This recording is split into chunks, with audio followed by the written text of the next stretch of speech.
Welcome to the RBT Random Bridget Thoughts Podcast, Episode 1. If you're not sure what this is, I would encourage you to go and listen to Episode 0.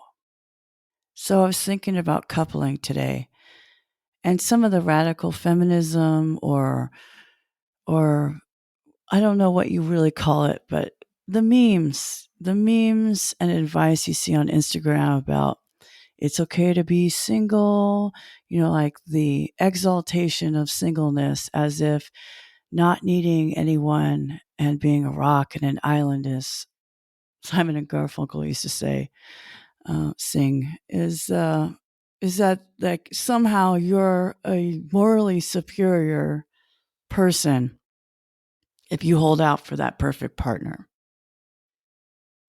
You don't need to be coupled, and don't get me wrong, that's what I tell myself. That's what some of my other single friends tell themselves is that, well, since we don't need a man financially, or don't need a woman financially, then we have choice. But historically, women earn less, and whether or not you want to believe that, or that it's a wage gap, or just the way we choose to live our lives, or the careers we're in, I don't really have the emotional energy to debate that.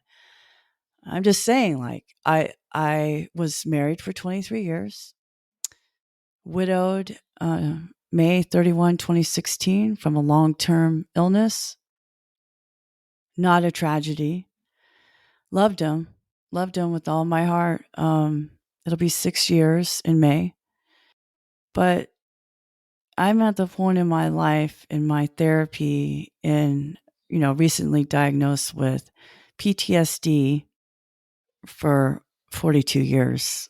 I just went from mom to husband, of abuse, neglect, criticism. That like I did try, especially when I was super radical, super Christian lady. I took 15 months off. I did nothing. My friend called me every day, several times a day.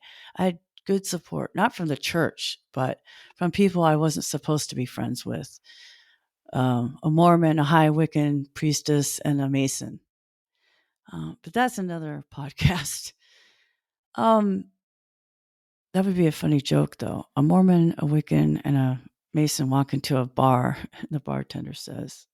Anyway, so, I just it was sitting on my balcony and watching the birds. I love watching these birds, and they're following each other. It's spring. It's spring. It's mating season. Everything in nature, unless it's asexual, everything in nature that has double genders and even asexual things, everything replicates. So, from a biological standpoint, coupling is natural, it's normal. So, what's not normal is being single. So, it wasn't from a lack of trying. I've fallen in love more times than I can count. I've seen every demographic. I've been with men from the United Nations. I recently came out as bisexual, which I'm kind of surprised my old Christian right isn't DMing me, but I told him not to. Came close to having a girlfriend, a really sweet lady in my old hometown, Veronica. I don't know. I just had a crush on her. We thought we would try to see where it went, but it was cut short because I chose to start my life over in Texas. So, coupling. The birds do it, the bees do it. There's so many songs about love. And, couples want to be with other couples. It's the way it's always been. It's not an exclusion that's purposeful, but it's there. I will say that when I went on the cruise with my friend Sean, there were couples, gay couples, straight couples. There were couples. because that's what people do. They go on a cruise to celebrate an anniversary, a wedding, a milestone, sales goals. I didn't feel excluded by that. I just felt comfortable. That's one of the things I liked about Virgin Voyages. It's adults only, so you don't feel so stand out. And there were single people because there were bridal parties and everything, but you know, you you do see and feel the difference when it's a holiday. Now, because of my upbringing, I wasn't very fond of holidays. With my husband, they became tolerable, enjoyable, actually. And now that I'm not really pursuing the super Christian lifestyle, Easter just feels like blah. Um, I don't resent my friends that have coupled or that are trying to couple. I just want to say that. I feel like this stance, something to talk to my therapist about. I feel like the stance of exalting singlehood might be more self destructive. It's fine to take a break. I had a fake boyfriend, I call him. I've had many fake boyfriends. And I would even say my marriage was a fake and a total sham. All I got out of it was the last name and some pictures on Facebook. Ironically, was told that I was marrying for money. I was the only wage earner in that family, left except for the first year and a half. And yeah, I would say that I got nothing financially out of that marriage. So that's a little bit of irony for you. So would I couple? Of course I would couple. And as much as we say we don't want a couple, and as much as we feel that we don't pursue coupling, the truth is that our biology wants to couple. Our sociology as social animals will drive us to couple.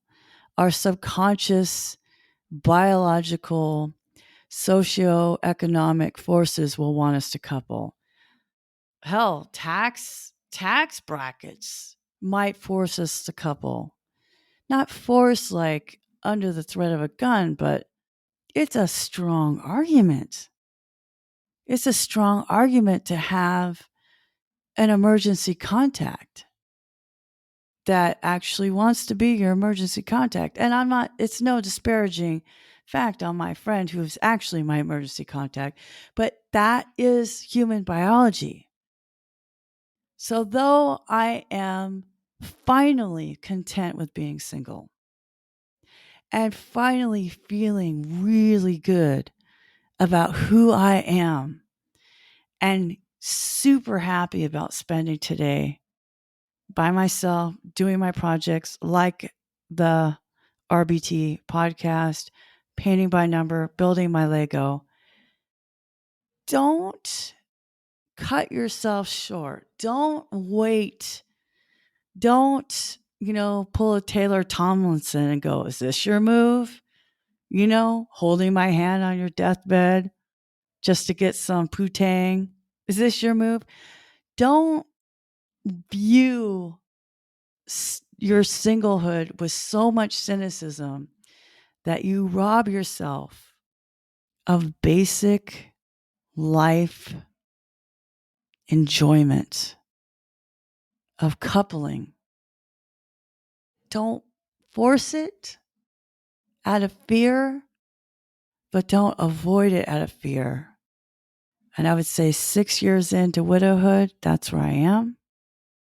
So those are my thoughts on the very first episode of the RBT podcast, my online journal. Thanks for being my friend. I'll talk to you next time. Bye.